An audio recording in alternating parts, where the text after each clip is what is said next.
Share market learning channel में आप लोगों को स्वागत है। देखिए, हम लोग इन्वेस्टर है, शेयर मार्केट में आए हैं रुपया बनाने के लिए।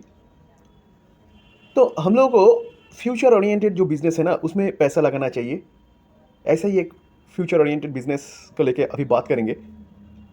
सिर्फ बात नहीं करेंगे, एक ब्रेकिंग न्यूज़ भी आ रहा है, उसको भी देखेंगे। कौन सा कंपनी है, क्या काम करता है, क्या ब्रेकिंग न्यूज़ है, डिटेल से आलोचना करेंगे। सिर्फ आप लोगों को थोड़ी समय बैक करके देखना है। हम लोग बात करने जा रहे हैं टाटा पावर को लेके। देखिए, टाटा पावर को लेके एक ब्रेकिंग न्यूज़ आ रहा है जिसमें दिखा रहा है तमिलनाडु में टाटा पावर 70,000 करोड़ इन्वेस्ट करने जा रहा है। ये मंडे का न्यूज़ है।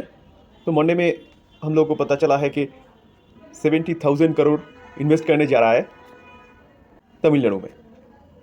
जो इन्वेस्ट करने जा रहा है वो 5 साल से 7 साल के अंदर ये इन्वेस्टमेंट होगा, 70,000 करोड़। ठीक है। तो टाटा पावर क्या करने जा रहा है, तमिलनाडु में 10 gigawatt solar and wind project करने जा रहा है। 10 गीगावाट। प्रेजेंट जो गवर्नमेंट है वो सोलर से जो पावर उत्पन्न होता है उसमें बहुत जोर दे रहा है। क्यों?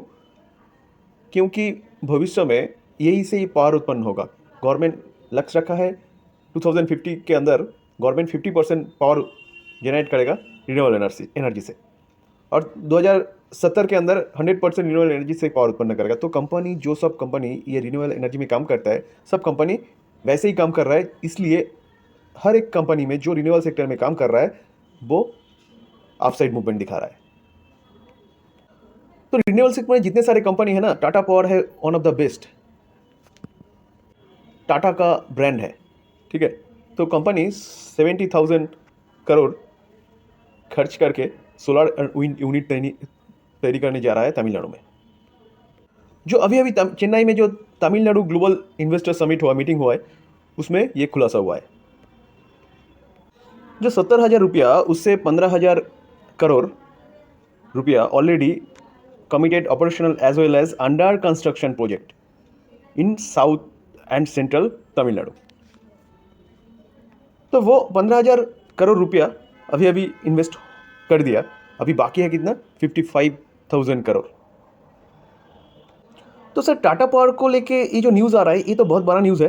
ठीक है। लेकिन ये न्यूज़ बेसिस में हम टाटा पावर को खरीदने के लिए नहीं कहेंगे, क्योंकि टाटा पावर जो काम कर रहा है ना, वो यूनिक काम कर रहा है। आप सोचिए, रिन्यूएबल सेक्टर में जितने सारे कंपनी है, इसमें एक लार्ज कैप कंपनी है टाटा पावर। ठीक है। टाटा पावर से पावर जनरेशन करता है। पहले पावर जनरेशन करता था, डिस्ट्रीब्यूशन करता था, ट्रांसमिशन करता था। अभी क्या कर रहा है? अभी वो रिन्यूएबल सेक्टर में काम कर रहा है, जिसमें सोलर एनर्जी का काम कर रहा है, सोलर रूफटॉप का काम कर रहा है। आप आपका घर में सोलर रूफटॉप लगाओगे, टाटा पावर से साथ बात करोगे तो वो आपको कर देगा। तो वहाँ से रिन्यूएबल इनकम आता है टाटा रूफटॉप जो है। ठीक है। तो बहुत सारे एयरपोर्ट में वो सोलर रूफटॉप का काम कर रहा है। बहुत सारे स्टेशन में सोलर रूफटॉप का काम कर रहा है। अभी क्या है कि आप लोग कहाँ पे कोई फ्लैट खरीदने के जाओ तो आप लोग, हर लोग देखते हैं कि ऊपर में सोलर रूफटॉप है, नीचे चार्जिंग स्टेशन है। तो चार्जिंग स्टेशन का काम भी ये कंपनी करता है। 1,00,000 2025 के अंदर 1,00,000 चार्जिंग स्टेशन करने का बात कर रहे थे। उसमें 60% चार्जिंग स्टेशन ऑलरेडी टाटा पर कंप्लीट कर दिया। कंपनी का मार्केट कैप देखे तो देखिए, 1,00,000 मार्केट कैप अभी अभी कुछ दिन पहले क्रॉस किया था। पी रेशियो 31, पी रेशियो अच्छा है, ठीक ठाक है। देखिए, return on capital employ and return on equity देखे तो 11.7 है, और रिटर्न ऑन इक्विटी 12.6 है। तो return on equity, return on capital employ ठीक ठाक है। 2020 से ये कंपनी का प्रॉफिट देखे तो देखिए, नेट प्रॉफिट 2020 में क्या था? 1,316, फिर 1,439, फिर 2,156, उसके बाद 3,810, 4,149। तो हर साल कंपनी ने जो प्रॉफिट दिखाया वो बढ़ रहा है। कंपनी बिजनेस अच्छा कर रहा है। सेल्स ग्रोथ देखे तो देखिए, 10 साल में देखे तो 5% सेल्स ग्रोथ है, 5 साल में 15%, 3 साल में 24%, करंट ईयर है 12%। करंट ईयर में सिर्फ 2 क्वार्टर का रिजल्ट अभी डिक्लेयर हुआ है। तो कंपनी का जो बिजनेस लास्ट 3 साल में जल्दी से ग्रो हो रहा है। कंपनी का प्रॉफिट देखे तो देखिए, 10 साल में 39, 5 साल में 45, 3 साल में 133%, करंट ईयर में 13%। तो कंपनी का 3 साल के प्रॉफिट इतना बड़ा है, इसलिए कि कंपनी का 10 साल या 5 साल में इतना दिखा रहा है, पहले इतना नहीं दिखाता था। देखिए स्टॉक सीएजीआर ग्रोथ देखें तो मतलब कंपनी ने अब शेयर होल्डर को कितने करके रिटर्न बना के दिया है। 10 साल में 16%, 5 साल में 35%, ये पहले नहीं था। 3 साल में 60%, करंट ईयर में 64%। इस ये 3 साल से जितने बिजनेस बढ़ रहा है, इसलिए कंपनी का जो स्टॉक सीजीआर ग्रोथ है वो बड़ा है, इसलिए 10 साल या 5 साल में इतने रिटर्न दिखा रहा है। देखिए रिटर्न ऑन इक्विटी देखें तो रिटर्न ऑन इक्विटी भी कम बढ़ रहा है। पहले 10 साल में 5% था, 5 साल में 7%, 3 साल में 9%, अभी करंट ईयर में 13%। तो जितने सारे पैरामीटर हम लोग देखें ना, कंपनी का पी रेशियो बताइए, कंपनी का रिटर्न ऑन कैपिटल एम्प्लॉय बोलिए, कंपनी का कंटिन्यूसली प्रॉफिट बढ़ रहा है, कंपनी का सेल्स ग्रोथ बढ़ रहा है, कंपनी का प्रॉफिट ग्रोथ बढ़ रहा है, स्टॉक सीजीआर ग्रोथ बढ़ रहा है, तो ये कंपनी को लेकर आप सोच सकते हो लॉन्ग टर्म इन्वेस्टमेंट के लिए। देखिए शेयर होल्डिंग पैटर्न देखें तो देखिए प्रोमोटर के पास कितना है, 46.86% प्रोमोटर है। सितंबर 2023 का डेटा दिखा रहा है यहाँ पे। F I foreign institution investor कितना 10% लेके बैठा हुआ है। डी आई एस 15.68% लेके बैठा है। एफ आईज और DIIs continuously stake बढ़ा रहा है। पब्लिक के पास कितना है, पब्लिक के पास 27.15 है। देखिए पब्लिक के पास पहले कितना था, पहले 29.21 था, अभी पब्लिक के पास शेयर घट रहा है। गवर्नमेंट के पास कितना है, 0.23%। तो शेयर होल्डिंग पैटर्न भी डिसेंट शेयर होल्डिंग पैटर्न है। ये कंपनी को लेकर आप सोच सकते हो लॉन्ग टर्म इन्वेस्टमेंट के लिए। लॉन्ग टर्म में आप लोगों को पैसा का 1 गुना बढ़ा के देगा।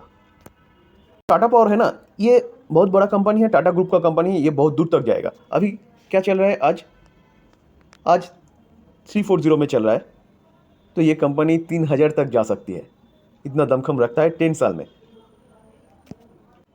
भविष्य में जो पेट्रोल डीजल का गाड़ी है वो बंद हो जाएगा, तो पेट्रोल डीजल का गाड़ी बंद हो जाएगा तो इसका ऑल्टरनेटिव क्या आएगा, इलेक्ट्रिक व्हीकल्स।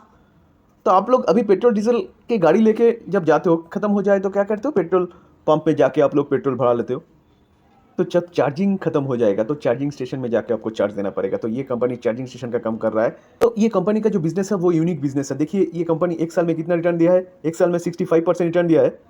5 साल में देखे तो देखिए 5 साल में देखे तो 354% रिटर्न दिया है।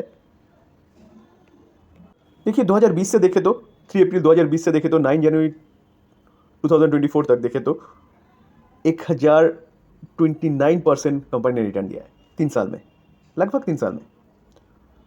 तो कंपनी इतना रिटर्न क्यों दिया है? 2020 के बाद ही गवर्नमेंट जो कह रहा है कि रिन्यूएबल एनर्जी में काम कर रहा है और बढ़ावा दे रहा है और इलेक्ट्रिक व्हीकल्स को बढ़ावा दे रहा है, तो इसलिए ये कंपनी इतने रिटर्न दिया है 3 साल। कंपनी का मैक्सिमम चार्ट पैटर्न देखे तो देखिए 2007 से कंपनी 2020 तक नीचे ही आ रहा था। कंपनी का बिजनेस में कोई दम नहीं था। अभी कंपनी ऊपर उठ रहा है। क्यों उठ रहा है? अभी कंपनी का बिजनेस में दम है। तो सर फ्यूचर ओरिएंटेड बिजनेस को लेके आपको सोचना है। ये कंपनी फ्यूचर ओरिएंटेड बिजनेस कर रहा है, तो इस कंपनी को लेके आपको सोचना है। तो अभी इस कंपनी में इन्वेस्टमेंट कर सकते हो लॉन्ग टर्म के लिए। आप 15, 20, 30 साल आराम से कंपनी को होल्ड करोगे, अपने आप कंपनी आपको रुपया बना के देगा। आज इतना ही। अच्छा लगे तो प्लीज़ चैनल को सब्सक्राइब करना, एक लाइक करना, बेल आइकन को प्रेस करना।